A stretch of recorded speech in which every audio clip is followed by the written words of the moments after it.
প্রতি বছর যেন এইভাবে সুন্দরভাবে আজকে এইরকম ভাবে যাতে এই পুজোটা যেন এরা পরিচালনা করে, আগামী দিনে যেন আমাদের জেলা সর্বস্তরে এবং এই পুজোটা যেন একটা প্রথম স্থান অধিকার করতে পারে এই আশা করবো।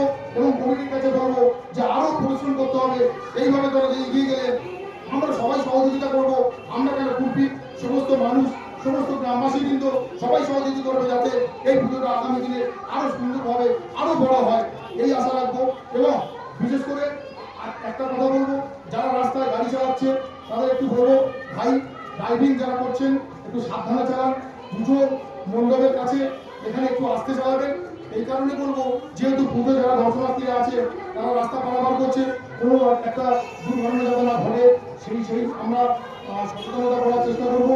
এর আগে সেফ লাইফের এই প্রগতি সংঘের মাধ্যমে এরা একটা ভিডিও এরা করেছে, এটা মানুষকে বার্তা দেওয়ার জন্য, যাতে এরকম ধরনের বার্তা দিলে আগামী দিনে অ্যাক্সিডেন্ট থেকে এরা হাত থেকে বাঁচা যায়, সেই চেষ্টা করছে এরা।